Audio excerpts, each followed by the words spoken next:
everybody. Welcome to Off the Vine. I'm your host, Kaitlyn Bristowe, and today I'm so excited. I have loved this man for a very long time. His name is Tan France, as you all know him from Queer Eye, and there's so much more to him that I learned today. I cried twice on this podcast. I felt like I wanted to crawl through the screen and hug him. I am so grateful for his openness and vulnerability on this podcast. I absolutely adore him and this conversation. I talk about his whole journey from childhood to now, and he just has so much to say. I really, really enjoyed this one. So please welcome Tan. I love in person, but I am like so grateful that we can do this over Zoom because I love you. That's so nice. Thanks so much. Hi. Yes, you are amazing. I fell in love with the show. I remember watching the first episode of Queer Eye and I was like, oh my God, I'm obsessed with each and every one of these people. And I went and crept you guys all on Instagram and I saw that Jonathan was following me and I was like, and because I guess he watched The Bachelorette and I was like, oh my God. And I've just been like such a fan for years and years and years. So I'm so glad we could make this work. Oh, that's so nice. Have you ever interviewed any of the other cast members of mine? Just Jonathan. Yes, and I love Jonathan. Yeah. Yes. He's just such a... He's a lot of energy. He's exactly what you would think. Like you watch the show and then you never know. I find like, you know, some people have a different like persona on TV and then not in real life. And then Jonathan's like, what you see is what you get. Do you know, the funny thing is, so we've now been in this for, 8 years, and we've gotten to know a lot of people. And it's so rare that somebody is as they are on screen. Right? Yeah, so rare. I totally agree. And I think that's like where the saying comes from, like, don't meet your heroes because they're never who you think they're going to be. And it's like so refreshing these days when you actually meet somebody and you're like, oh, you're what I thought you would be. It's so refreshing, but that's so sad. Oh yeah. The delight is when somebody's even better in real life. You're like, oh my gosh, you've never been able to show the real you, but the real you is so much better than what everybody else knows. It's the best. Yes. I find that with reality TV because people get pigeonholed into like these characters on reality TV and you're casted for like, okay, this person's going to be the dramatic one. So then they only show your dramatic moments or this one's going to be this. And then you kind of get pigeonholed. And then on social media, maybe you get your own voice to like kind of show who you truly are. And I have never had one. Sometimes I'll interview like the villains from reality TV. I've never had one villain come on where I'm like, wait, you suck. I'm always like, you're such a good person. What is happening? Sorry, I'm going straight in. I can't not. Somebody should have warned you. I talk a lot and I go all over. Me too. So I met this girl and I wish I remembered her name, but I did this event and this girl turned up who was from Love Island, the American one, but I've never seen it. And so I didn't know who she was. But she was the villain of the first or second season that America had, because you know the show started in the UK. And so she was on the American version. She came over and we'd been talking for about 15 minutes, and then the publicist was like, "Hey, do you know who that is?" I was like, "I'm sorry, I don't." And they said, "Oh, she was like the villain on her season of Love Island." How dare you be talking to her? Peter. She could not have been sweeter. I know. And so I went over and I was like, listen, I've got to say, how is it possible that you were the a-hole of the season? You seemed so friendly. And she was like, look, I said some dumb shit, but out of context, it's even dumber shit. And I was like, oh, that's insane. I always tell people that I easily could have been the villain on my season because of my sense of humor. I'm very much like, even guys I date, they're like, why are you so mean? I'm like, what? I'm just flirting. Like, that's like my way of flirting. Yeah. Oh, and I'm Canadian and I feel like I grew up around like a bunch of like hockey boys and like I always had guy friends. And I feel like my banter, that's just like kind of part of who I am. And they could have easily chopped that up and made me look like an asshole because I made so many bad jokes. Luckily they didn't do that to me because they already had a villain planned, but I'm like, you just never know. That's like the scary thing about reality TV. Is Queer Eye considered reality television? No, it's not. This is the way I articulate the difference. So there's reality television, which is like dating shows, the Kardashians, those kind of shows. Then there's unscripted, which is our stuff, which is you are hired because you do a certain thing, but you don't have a script. And you guys with reality, you are so heavily produced. Yeah. And look, as you said, you could have been portrayed as the villain, but with us, we don't have somebody dictating how we'll be viewed by the audience. It's just, this is who this person is. And they're not saying, hey, this person said this about you and that person said that about you. Now go fight. There's nothing like that. And also, I know this from a show. I was about to say who it was, but I'm not going to say. Damn it. But on like one of the biggest reality shows in history, they are encouraged to like say lines, and they will, and if they don't say it right, they will do a pickup of that line. We have no such thing. I bet you're talking about Real Housewives because they've told me that before too. It was not the Real Housewives. Oh, dang. Digger. But yeah, on ours, I swear to God, this is true. I've never done a pickup. We've never done a pickup. Really? Never. What you say is what you say, and if they missed it, they missed it. And sometimes it sucks. You're like, I wish that the camera was there and they caught this moment that we just had, but they didn't, and we never have a do-over because it's meant to be the most real version of reality television. Well, that makes me like the show even more then, because I understand reality television. I understand when they have to do pickups. I understand that they like have plots to make and things to mess with, and the editing is so heavy, and I get it, but you're right. It's unscripted television that it's kind of like what you see is what we're seeing. It's more of like a follow doc than reality TV. And that's the best way I can articulate it. Reality TV is heavily produced, and they can turn you, look, please don't judge me. I've never seen The Bachelor. I've never seen The Bachelor. Oh, I don't However, imagine that you know that you are Mother Teresa. You're an angel going in. But it doesn't matter if you're an angel. If they've decided that you're an a-hole, you're an a-hole that season. You're the a-hole that season. Yeah. There is no such thing in ours. Ours is basically, we're going to follow you. We're going to record everything you do or film everything you do for the next 3 hours. And then we'll cut that down to make it fit into the rest of the episode. There's no manipulation. Right. I bet there's so many things that you wish were in there that I feel like what would be really funny would be like a blooper reel for your show, because I feel like there'd be so many funny moments. Okay, for the first time ever, there's a little bit, it's not a blooper reel, but at the end of every episode, there's like a little outtake of the show. And often it's us doing something really stupid. The thing I wish we would have on our show, much more of on the show, is we do something called a dossier read at the start of every episode. So it's either in the car, mostly it's in the car, where it's all 5 of us and one of us is reading a dossier of who our person is, our hero is that week. Sometimes it's in our loft, but very rarely. And that scene takes us about an hour and a half, 2 hours to film, and you on the show get 2 minutes maximum. Yeah. It's my favorite moment of the entire week. That scene that we film, I think for all of us, but I don't want to speak for all of them. I think that's our favorite. Really? Because it's so inappropriate. It's so vulgar. We're not just talking about the hero. We start off by, we put a song on, and usually it's something nasty that we can really sing along to, and it's gross, and it's usually Kaitlyn who's put something disgusting on, and then that gets us in the mood, because we start that scene quite early at like 7:30, 8 o'clock. So you got to get the energy flowing. Yeah, we really got to get the energy up, and then we'll start talking about this person's not going to let me say who it was, but they will tell you themselves. They will tell you the most disgusting sex story of what happened to them in their past, recently, who cares?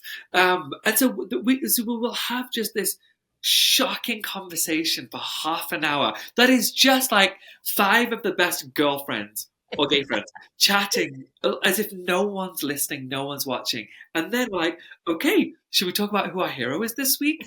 And so we could make a whole show of just us in the car. I swear to God, it's so funny. Wait, you guys should do your own podcast of the 5 of you and talking, because then you could do that. But I know you're going on tour, aren't you? So we go on tour I think the first one's February 19th. We're going to 5 places: New York, LA, Philly, Chicago, and DC. Wow, great cities. Really good cities, and cities that we either have shot in before, or that we've been on a press tour before and have loved. And we just know that that's where our audience knows us, understands us, will really appreciate the show. And so for the first time, you're going to get a version of what we get in the car. So awesome. I want to talk about what the tour's all about, because the amount of times I've had a question of, are you going to do a makeover? No, there's no makeover. And I want to explain why. We spend a full week with our heroes, and it's not just about the makeover. It's actually, the makeover is the least important component of our show, in my opinion. The others might disagree. What I really want to get to is, how can we change your life when it comes to your outlook on life by the end of this. And yes, I'm going to use clothes. Jonathan's going to use hair, makeup, whatever. Auntie will use food. Jeremiah will sort out your house in the most spectacular way. Karama will really go in depth on your emotional well-being. And so by the end of it, yeah, you've seen a physical transformation, but we just use that as a vehicle to get you somewhere bigger and better for the rest of your life. Yes. And so to try and do that in an hour and a half, you can't. we kind of bastardize the process, and we would make it seem like, oh, it's so easy, just do this, and then it's done. I just don't think that it's a good way of promoting what we do on the show. It's so much deeper than that. And so instead, what we're hoping is that the audience will be let into our little world of the Fab Five. We're hoping that it's going to be so... I'm treating it as almost a comedy show. We're so ridiculous together. And it's as if you get a peek into our text thread, which, let me tell you, is nuts. I bet. We're on it a few days a week. Like we are very engaged on this text thread, and we have been for years. And now that Jeremiah's a part of our group, it got ridiculous. And so we're going to let the audience into who we are. We're going to do a panel conversation. We're going to play some games that I think are so funny, and I think that the audience are going to love. And hopefully it's going to be really interactive with the audience. So we want everyone to feel like they've been queer-eyed but not makeovered. Yeah, I actually love that because I feel like on the show, we do get to see these incredible transformations. I feel like that's why I'm crying at the end of every episode, is because it is so much bigger than just the makeover. Yeah. And it's just like beyond what you said, helping people with wardrobe, which is always so much fun to watch those transformations too. But I find that I'm like, but I want to know more about you guys, because you all are so entertaining and you all work so well together. But we're really, we're seeing little glimpses of each of your specialties. But to see like the raw footage and just like live of you five hanging out and shooting the shit, I do think that it would be like a different form of stand-up comedy. Yeah. Do you know the funny thing is that we were assigned roles when we first got the job. Not that we had to play into them, but just this is how we would like you to be perceived. And for me, it was, you're British, so you'll be the classy one. And I really pushed back and said, hey, I'm from a very working class community in England. I'm not classy. There's nothing posh or chic about me whatsoever. Trash through and through, and that's okay. That's okay. And I'm proud of that. I'm the vulgar one. Of all of us on the Fab Five, I am the most vulgar. I am the trashiest, and I think, the most fun. And they're like, yeah, but you're the Brit, so the Americans will think you're really sophisticated. I'm like, okay. And so I get edited in a way that makes me seem like I'm a princess. I'm like, that's not me. That's not me, but all right. And that's why we get to have you on podcasts. I know. So I'm really looking forward to the audience seeing, oh, he's gross. That guy's gross. Tell me why. Like your language, your body hygiene. What's gross? The stories that I tell are usually disgusting. The amount of times I've been asked to not drop the disgusting words I drop. I use the C word in almost every sentence. I love the C word. Well, look, it's really common in England. I know in America it's absolutely disgusting, but it's just like the F word. Like we use it constantly. And so my vernacular isn't of a refined lady. That ain't me. Is it hard to like reel it in on the show? It is so... Actually, I don't. On the show, I don't. They just edit all of my... Yeah, because they can take out... Yeah. You do come across very like... Proper. Yeah. I know. And I watch it, and my husband sits there and watches it, and he's like, who's that guy? We don't know that guy. I don't know that guy. He's another... He doesn't know here. He didn't marry Tan France. He married... Before Tan France, I was Tan Safdar. He married Tan Safdar. He doesn't know who Tan France is. He's never met that guy before. Wait, that's so funny. Well, I feel like I'm sad now that you guys aren't coming to Nashville. I'm going to have to come to a different city to see you, because I want to see the chaos. How long is the show going to be? An hour and... right now, I think it's an hour and a half. We're trying to get it to an hour and 20. I love any kind of live entertainment, whether it's live podcast, music, comedy shows. Like I just love, I, I love when everybody's in a room together feeling something yeah, because, we're so used to social media and seeing yeah, things from our phones. So it's almost like such a treat to feel other people's like positive yeah. energy in one room because obviously online, what feeds media is negative news. Like you see so much Oh, yeah. negativity and bullshit out there because that's what works and that's what sells and that's Oh, what yeah. gets people engaged and talking and angry. But like when you get people in a room laughing or singing, I'm like, there's something so magical about it. And especially when it's people who are they have a collective liking or passion for Yes. something. I think that it's beautiful where you can bring a bunch of people together who just love this thing that they're here to see, and therefore they want to enjoy it. That nobody's paying this money to have a shit time. Like they want to have the best experience, and so they're rooting for the person that is on stage. And That's so it's true. hard because you don't really see many of these live shows. It typically is a comic, an art, like a musical performer. It's not very often a cast of a show. However, I definitely shouldn't reference this, but I'm gonna. Smartless podcast. Smartless did a tour, and I love those gents. I love Yeah. them. They Yeah. did a tour, and I think it was one of the first times you got to see a show like that that wasn't a comedy show. It wasn't a musical performer. It wasn't a play. It was just this podcast brought to life, and we're a TV show brought to life Yeah. on stage. And so I think that the audience are in for something really unique.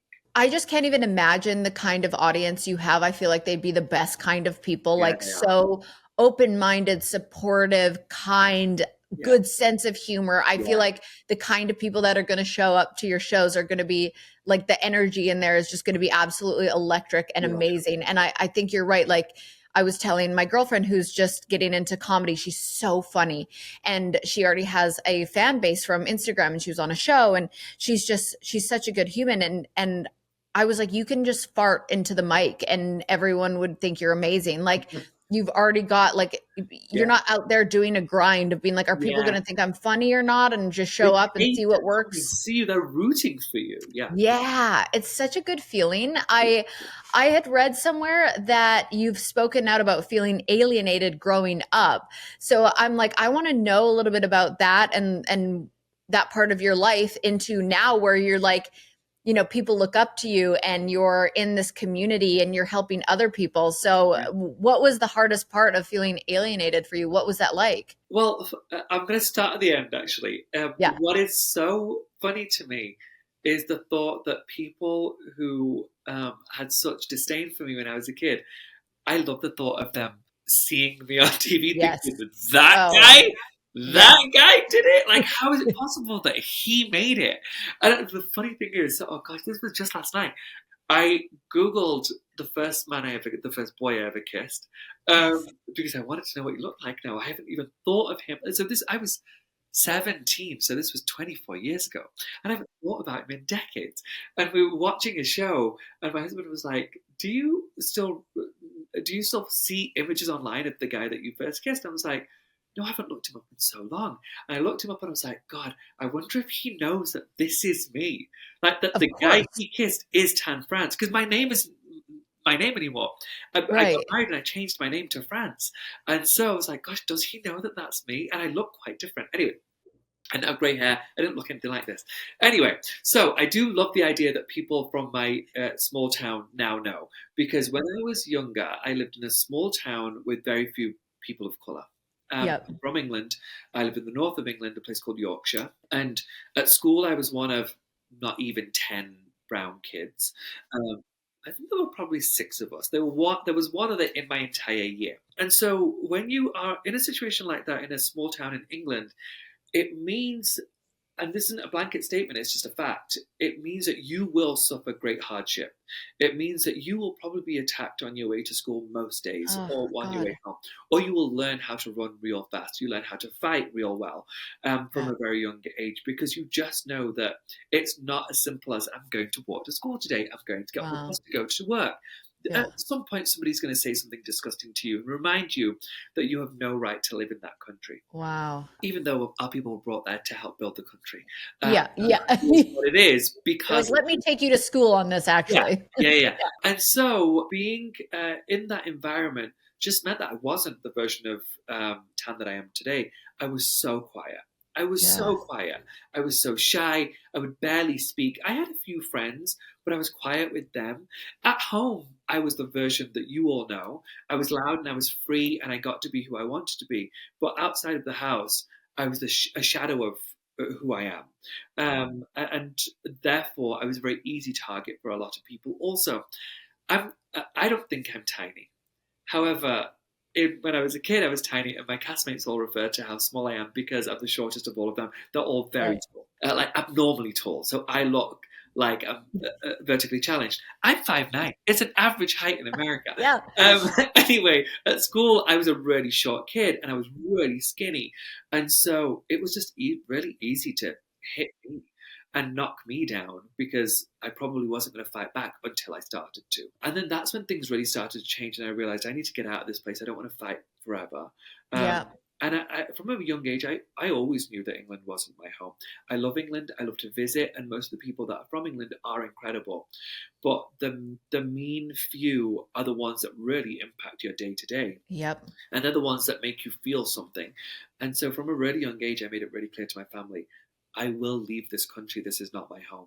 They've made it very Wow. clear this is not my home, and therefore it's not. And then little do these people know they actually like lit the fire under you to go do big things Yeah, because they really do shape you. I think that's a really fair point because I think the reason why I am so joyful and it's not an act. I am a really jolly person. Actually, sometimes Anthony will tell you, and maybe Cramo, that it's annoying how jolly I am. Yeah, that's right. You're I just come so in the over. morning at 8 a.m. like, who wants to have fun? But yeah, I'm so upbeat, and I think I have empathy like not many people do have because I understand what it feels like to be downtrodden so greatly. And I'm Wow. still shocked that I'm alive. Like at the fact that I've made it to 40, I'm like, I got to live. I got to Wow. survive, and I don't have the scars that many others do. What am I going to do with this power? Yeah. Oh my gosh. So at what age do you feel like well, I guess what age did you move? I moved out of my hometown when I was 18 Yeah. to a place called Manchester, which was really good for me Yeah. because it was full of gays. It's like the gay capital Oh, of love. England, well, the second gay capital of England. Yeah. And so that was a good experience. And then I had my first boyfriend, so it was the first time I could be out and relatively free. Yeah. And then at 20, I started to make my way over to America. So I lived in New York for a short time, and then I live in Salt Lake City. So I visited Salt Lake because my housemate was from New York. And then I started coming to Salt Lake every 3 months for a couple of months until I finally moved here 17 years ago. Wow. Oh my gosh. Have you ever seen a Book of Mormon? Of course, I love that. Oh, Love I'm that place so much. obsessed. But every time somebody says Salt Lake City, I want to sing it like the girl. See, I really wish that was what people thought about when the word Salt Lake City came up, but it's not. It's the Housewives. Like, there's more to Salt Lake now than the Housewives. This show is sponsored by BetterHelp. We always talk about red flags in relationships, but what about the green flags? Like the signs that tell you someone is a great partner, friend, or even just a good person to have in your life. But sometimes figuring out what those green flags are and how to embody them yourself does take a little work. Therapy. It's not just for when things go wrong, it's for building healthier connections, setting boundaries, and becoming the best version of yourself. And with BetterHelp, getting started is easy. It's completely online, so you can connect with one of over 30,000 licensed therapists from the comfort of your home. Plus, if your first match isn't the right fit, you can switch at no extra cost. Discover your relationship green flags with BetterHelp. Visit betterhelp.com/Vine to get 10% off your first month. That's betterhelp.com/Vine. Okay, you know when you're desperate for sleep, so you try everything like setting a strict bedtime, putting your phone across the room, kicking your pets out of bed? No, I can't even say it. No. That doesn't happen.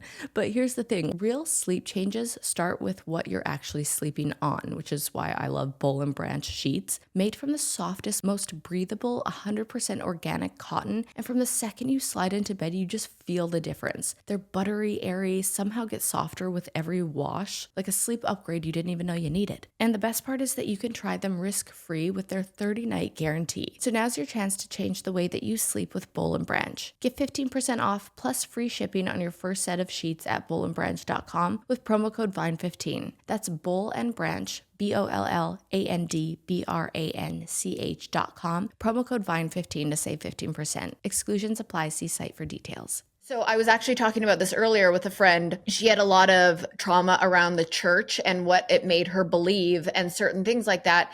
And I said, that kind of trauma, and I talk about trapped trauma a lot in people's bodies and how to release it. But I'm assuming, having to come out, being in a place where you're getting bullied, not feeling comfortable and feeling alienated. I'm at a young age, I feel like that does get trapped in you. What do you do personally? Because you're out there helping so many people. What do you do to help yourself grow and evolve from that? Do you know, so being a Brit, we are a little different. Even though I've been here for so long and I feel like I'm somewhat assimilated, the way Americans process feelings is very different than the rest of the world. Really? Quite honestly, yes, absolutely. Do you know you've heard that term "holding space," right? Recently, Yeah. we're not holding space. We don't hold a lot of space for I love this. feelings and processing. Instead, I talk to a nauseating level to my sister and my husband and my closest friends about everything I'm feeling. So I don't go to therapy, but I'm really open about everything I'm going through with the people that I'm closest to. And that's how I think I've gotten to a point where I feel so free. I don't bottle things up, much to my husband's dismay. When we first met for the first couple of years, he was like, I've never met anybody like you. He hadn't dated anybody British before. He was like, sometimes it's okay to not tell me how you're feeling about me. And I was like, no, that would achieve nothing. I want you to know that I'm not happy with the way that just went down. I want you to know that I'm angry about this situation because I never want us to go through this situation again. I want you to hear that I've done something to piss you off because I never want to make that mistake again. I don't need to go to therapy. I just need to tell you, and I need you to tell me, and we'll solve the problem. And so I think the way I've processed everything that went on as a kid is I've just talked about it. I love to talk a subject to death. Yeah. Oh my gosh, So same. I don't feel like I've got unresolved feelings. I don't think there's anything trapped. If anything, the only thing that's trapped is vengeance, thinking, how do I take this out on these fuckers even more than I have to? Because I call them out. Every interview I do, I'm like, I remember you all, you bastards. But I don't think it's trapped trauma, it's trapped vengeance. That's so funny. I do feel, aren't Brits known for being really brutally honest? Yes, that's a horrible trait of ours. We don't know how to do passive aggressive. So when I work a lot, obviously in America, and I used to work with businesses in America, and it used to drive me crazy that somebody wouldn't just say what they wanted to say. Like, just say it.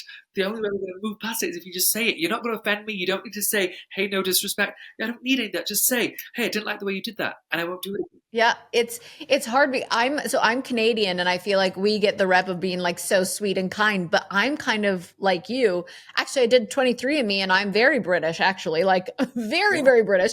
And so I'm like, I'm the same way where I just want to like say it how it is. I want to call it out. I want to talk through it, and then I want to move on because I feel like that's, our parents' generation kept everything in, everything's great. And then I feel like our generation is a little more open, but I find that that's how you move through emotions and grow from it is by tackling it head on. But to be clear, not being rude, I would like to believe I'm seldom rude. Look, if somebody's rude to me, I can be a in a heartbeat. Like, I'm always ready. However, my resting state is I'm going to be nice. There's no reason to be an a-hole. It takes so much more energy. And so I will always be nice. But I want to at least say, this is how I'm feeling and this is how I need this to move forward, as opposed to, yeah, that's okay. Because I know eventually that I'm going to bottle that up and it's really going to piss me off and I'm going to say it in a way I don't like. And so I will always say the thing I want to say, but I really try and be kind about it. It makes me think of the online world. Obviously, you have so many people that are obsessed with you guys and support you and will show up for you, but there's also the haters and the rude trolls. Do you deal with them through kindness? Do you pay attention to it? Do you clap back? What do you do? I haven't clapped back in a year or two. Oh, nice. I really wish I was a stronger person and didn't ever clap back. But I never really said anything that's so nasty, but I have definitely clapped back in a very snarky way. My favorite was Way to Go. I don't know why I always call them Superstar. I think it's because it's so condescendingly funny. So I'm like, well done, Superstar, you really got me. Yeah. That's funny. Yeah, you're right. I didn't stop for a photo when I was at the hospital with my baby. I didn't. Well done, Superstar. You caught me. I'm a terrible father. I didn't leave my child to take a picture with you. God. Wait, you have 2 kids, don't you? I do. Oh my gosh. Kate, can I know the story about how you and your husband met? Yeah. I was on vacation here, and I had friends that I was staying with, and this was 17 years ago. And we would go to the club, and my friends would get annoyed that the gay boys that were interested in them suddenly were interested in me just because I was foreign. If you've never felt like... And they hear the accent and they're like, wow. Yeah, you hear the accent. I've got the brown skin. And 17 years ago, there were like 2 brown people in Utah. There was no such thing as diversity. And so it was really easy to meet a hot dude. But these other boys wanted him. And so they said, look, we're going to put you on this dating site. And if they can't hear stupid accent, they're not going to fall for it. I was like, okay, fine. That's really mean, but okay. And weirdly enough, the first person that reached out was a guy who had just come out that day. He decided he was going to openly be gay because he was LDS and was quite strict. Oh, his family was quite strict. So he decided he wanted to date. And I was the first person he reached out to. And I thought, God, he's cute. And he was a cowboy. He was raised on a ranch. I was like, dream. So hot. He was just a dude. And he asked to take me out for lunch. And I was like, okay. Well, actually, first I said no. I said no for a couple of days. And finally I was like, okay, fine. Because I didn't want to date. I wanted to be single. And I had gotten out of a terrible relationship. Or I had been through a terrible breakup. It was a fine relationship. I had my heart broken. And it was like 6 months prior. And I was like, I just want time to be single. I don't want to be one of those people who can never be single. And then 6 months in, this guy came along. I was like, mother. Because he was great. And then at lunch I was sat there thinking, oh God, I'm in such trouble. I like this guy a lot. And then a week later he told me he loved me. I was like, oh shit, that's soon. And then I moved in with him a month later. And this is your husband. Yes. Aw, that's like storybook shit. Oh my God, it was so lovely. And he's still my favorite person in the world. He makes me laugh every day. I feel really bad for him because he's molested by me every day in this house. Like, he can't just walk past me without me groping him. I'm like, you know what I signed up for? Like, I was always this person. And then to parent together must be a whole new level of love. It can test a relationship so greatly. And I know that this is such a cliche, but you should never have a baby with a person that you don't know is the person, because it tests your relationship so greatly. If you're not solid, the cracks will really start to show. And thankfully, you have such a solid foundation. And so raising kids with him, there's no better father I would ever look for than my husband. Yeah, he's amazing.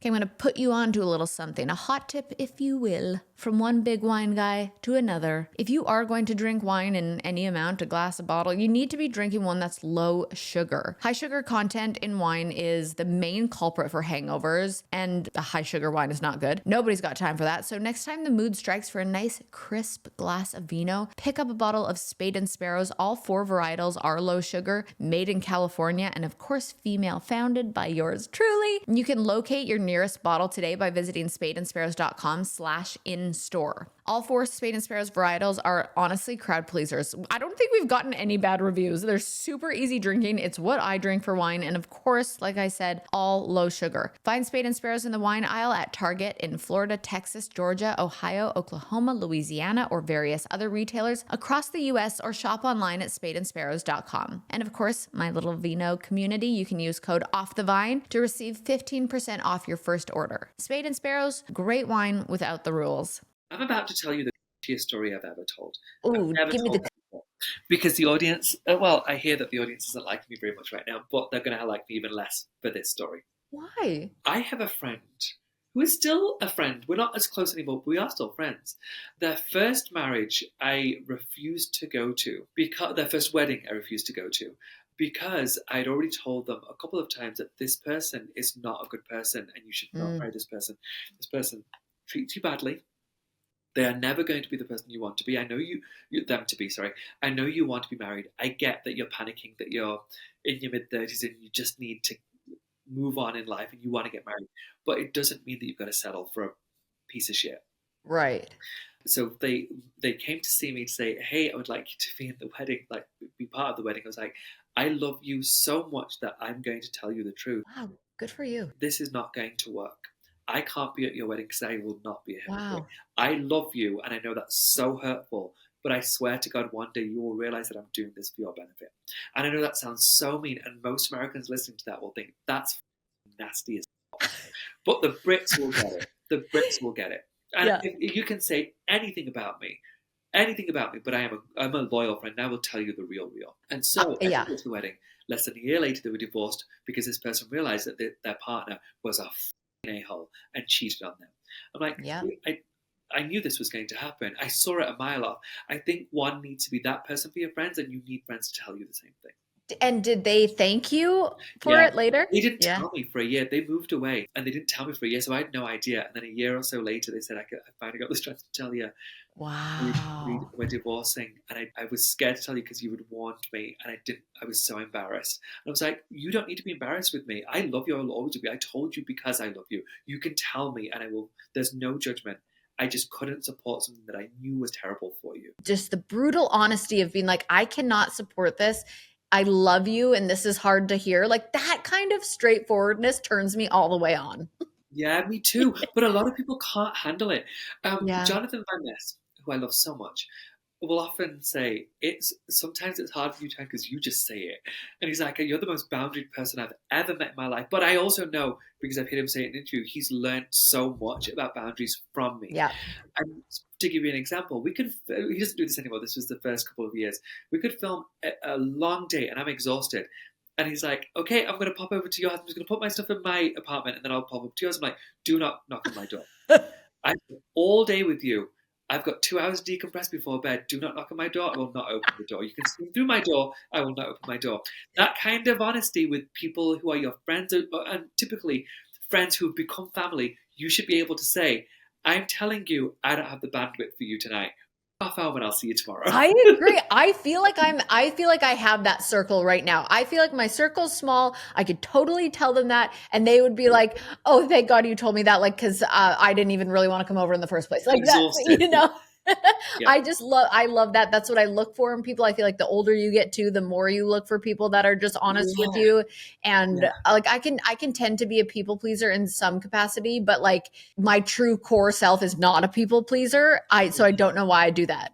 I am such a people pleaser, but I think a boundary is important. Yeah, I think we can have both. I think we can be a people pleaser while also having boundaries. I feel like I'm very much the same. Okay, I want to talk about you making history, being first of all, tell me your background. I'm South Asian, Pakistani. I'm Muslim, British, queer. That's my background. Wow. And like I feel like you're the first person that got to be on the show like this with your background. And I feel like that must have been something that like you felt something being on that show and being picked for that show to represent, to, feel a certain way about it. How was that when you first joined the show? It was the reason why I did the show and the reason why I was so scared of the show. So my family didn't know I was doing the show. I shot the show and then told them a few days before the show came out, which was horrible, quite honestly. And I'll come back to that in a second.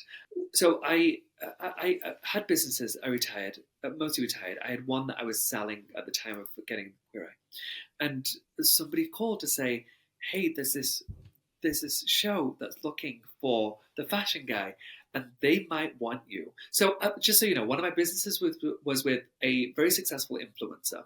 And this business did very well. And somebody in Hollywood wanted to do a TV show about this girl and her sisters. And they needed somebody that wasn't white. There were 4 white girls in Utah. And it was about their extended family, which was all white. And they said to her, is there anybody that could be on the show that's not white? Right. And she's like, actually, my business partner, he won't be on the show, but he will be in the background because he doesn't want to be on television. But she said, but he is brown, Pakistani, Muslim, like he's an immigrant, he's queer, he's everything you could possibly want for diversity in one person. Yeah.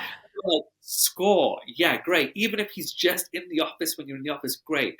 And so we did all these pitches at these networks. One of them was Bravo, and the woman who was the development person or the big executive at Bravo sat there and listened to these girls speak. And then I had chimed in a couple of times because I can't help it because I'm so loud. And she said, "Listen, girls, you're so lovely, but there's nothing here. There's nothing entertaining enough." She was like, "But you, I would put on TV tomorrow." No way. And I was like, "Oh, that's nice." I said, "But I have no interest in television. I'm just here to add some literal colour to this show." I was like, "I don't want to be on television." She was like, "Are you sure? We would love to, if you would stay, we'd love to talk to you about it." And I was like, "Absolutely not. I'm not interested in television. Funny. I'm here to support them." She was best friends because the person who Netflix used to work at Bravo, best friends with the person who was running unscripted at Netflix, and said, "I just met this guy who is the guy for Queer Eye. Without a doubt, this is your guy." And so Netflix started to reach out, or the production company started to reach out to say, "Would you please take this call?" It's like, absolutely not. I don't want to be on TV. I'm about to retire. I want to have children, and I'm not an entertainer. I'm a businessman. Just take the call, take the call. And so I refused to until my husband said, "Tan, you've been moaning for years about the fact that you've never seen a South Asian queer person on television ever." But also in Hollywood, there were 2 South Asians. That I can't, other than Mahershala Ali, I can't think of an openly Muslim person in Hollywood. Right. I can't. Right. Even now. And so he was like, you could encourage people to see you as a human, to see your people as humans. For the first time, you could humanize Why does it you. make me You're want to not cry? just a terrorist on the news. Like, you get to be the nice guy. And I was like, that is kind of wild that I could possibly do that. And so I was like, okay, I'll take the call. So I took the call. They were like, after an hour, they're like, "You are it. Like, come and do this audition, but we feel so strongly that you're the person." And I was like, okay, great. And so I went to do the audition. I got the job. And then a few days later, I called and said, "I can't do the job. I'm so sorry. I can absolutely not do the job." I was like, the pressure is going to be so overwhelming for me. Because if you're the first person to represent a group, a marginalized group, you're going to get so much abuse from everyone. Yeah. People who aren't like you and people who are like you. And I was like, I can't take that. I'm not a strong person. And they were like, "Look, we will portray you in the most positive light. If you need security," Netflix was amazing. They're like, "If you need security at your house for months, we'll provide security. We will take care of you. But wouldn't it be amazing to be able to show others like you that they get to live a life openly?" And I was like, okay, let's do it. And then I started filming the show, and I tried to quit again. I was like, I can't. The pressure is just too much. And I still sometimes feel like, gosh, I cry so often. And I'm not a crier on Queer Eye. I cry so often at some of the things that I see written about me. And the pressure is so overwhelming. Yeah. And I still feel that pressure today. And it's been 8 years. And I'm saddened to see that at the time I knew I was a token. The first time somebody's hired from a certain community, they were always going to be the token. And then hopefully that will lead to you becoming one of many. That hasn't happened, and that's really sad. There are a few other South Asians in entertainment. I could count probably 5 who are household names. But other than that, there aren't. And so taking that responsibility, every time there's something that a terrorist does, they're like, my team gets called to say, "Does Tom want to give a statement?" Why would I give a statement? Are you serious? Oh, so often.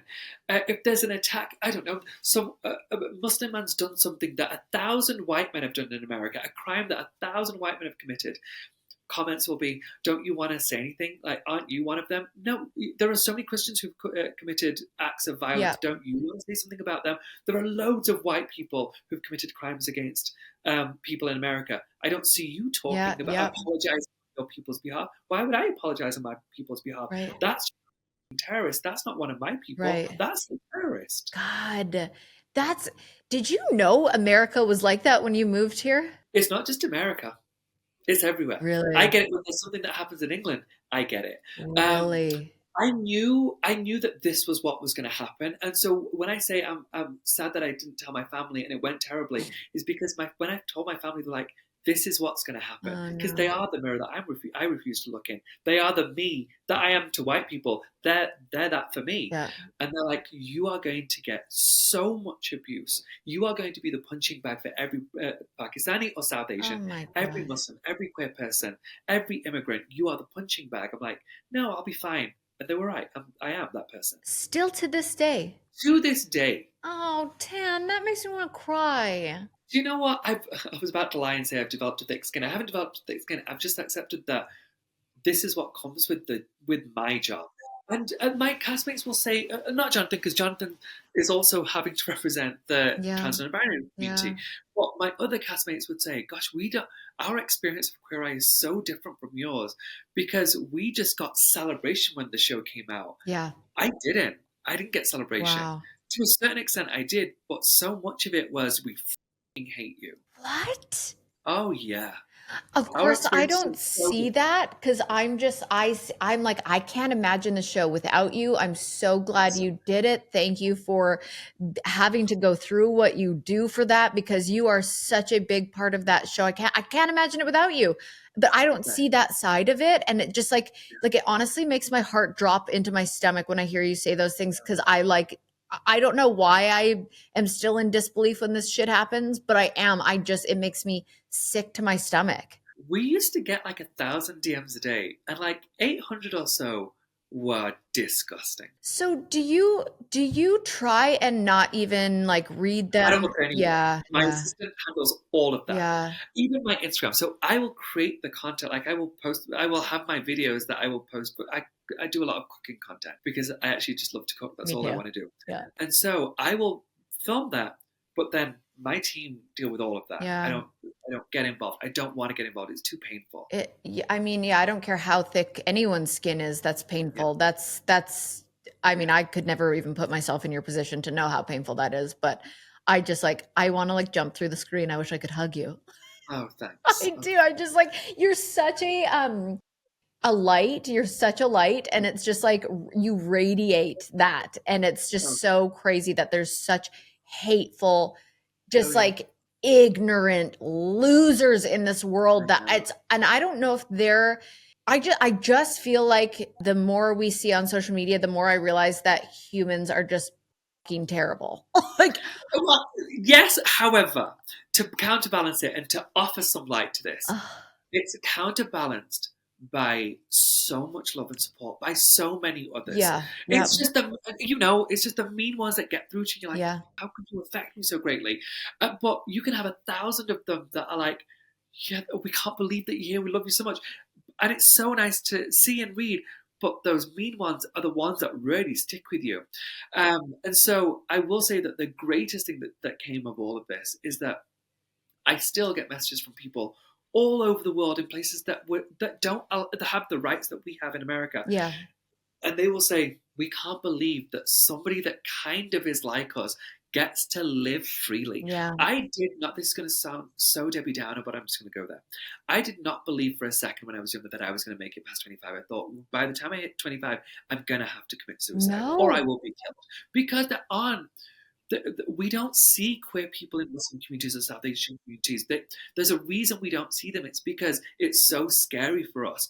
Our communities aren't like Western communities or even Black communities. Like coming out as a Black person, Karamo, gosh, he was one of the first who ever do what he did, and he was the recipient of so much abuse and so much shit. When you're not from a community that has seen representation for years and years and years, like we had queer people in entertainment in the 60s. They may not have said, "I'm Right. one of the gays," but it was so clear that they were the gays. Yes. And we've seen that for so long that it's almost normalized to a certain extent in Western culture, but it's not in ours. And so I can't be angry at them. I just think Yeah. you're 50, 60 years behind Yeah. the West. That I understand why you're so shocked by me. But knowing all that, I just thought, I'm probably not going to be able to live past 25. And so to hear people or to read these messages from people, and when I do speak engagements across the country, and I will often have Muslims or brown people there who will come up over to me at the end and say, "I can't believe that you've made me feel like I get to live. I'm like, yeah, you get to live. There's a chance that you can be really happy. We get to be happy just like white people get to be happy. Yeah. God, that just like shatters my soul. I love that you have a platform. I love that you Yeah. have a voice. I love that you're part of such a cultural phenomenon, and now you get to help people. And I bet, the haters I always say are so loud, but the quiet people take in what you are doing and Oh yeah, standing they do. for and who you are. And you are changing people's lives and giving people hope. And I'm just so grateful that you have a platform. Thanks. Thank you so much. I appreciate it. I want to say one last thing about it, and I don't know why it just came to my mind. Every now and then you will see comments online saying, well, we saw him out in public and he had a hat and a mask on. It was so clear he didn't want to talk to anyone. He's such a diva. And I'm like, you have no idea what it is to navigate the world as No. me. No. And I haven't got a hat on and a mask on because I think I'm too famous. I am a very public Muslim gay man. I am usually hiding, hoping that somebody doesn't attack me that day. Wow. So when I see those comments so often, or I hear them from my assistant saying, "Oh, you were at a hotel and you wore a hat and a mask." I'm like, "Yeah, I have to wear a hat and a mask. It's a bigger risk for me than it is for anybody else. Wow. Leave me alone." Yeah. Yep. And if somebody comes over that's nice, like, "Hey, Tan, can we take a photo?" Unless I'm holding my baby, I've not said no. If I know that you know me and you love me from the show, I will almost every time say, "Yeah, of course I'll take a photo." But I'm hiding away because it's for my safety. I hate that you have to explain that, but thank you for explaining it, because I just think like even if somebody heard that, because sometimes people wouldn't even know that you felt that way. And again, it's about sharing how you feel and how you have to navigate this world, and that we all don't have to think that just because you're famous or you're this doesn't take away what you've gone through in your life and who you are as a person. Because I think a lot of people think, oh, well, they're rich and famous now and they're fine. And that's so, again, the word ignorant just keeps slapping me in the face while we're having these conversations. But thank you for sharing. And honestly, like I was so sad when I couldn't podcast with you the other day, because I truly like all five of you. I'm like, I feel like I want to be the sixth. Like, I want to be friends. I want to be in your group chats. I'm moved by everything that you stand for and what you do. And just like watching that show, I'm like, everybody, that there's not a lot of feel good shows out there anymore. And you make people feel good. And I just thank you for that. Thanks. I really appreciate it. Don't worry about last week. It's so not an issue. But I will say I'm so grateful and lucky, regardless of, gosh, I realize I've just been really quite negative. No, you're honest. You're being honest. And I'm like, I'm really appreciative of that.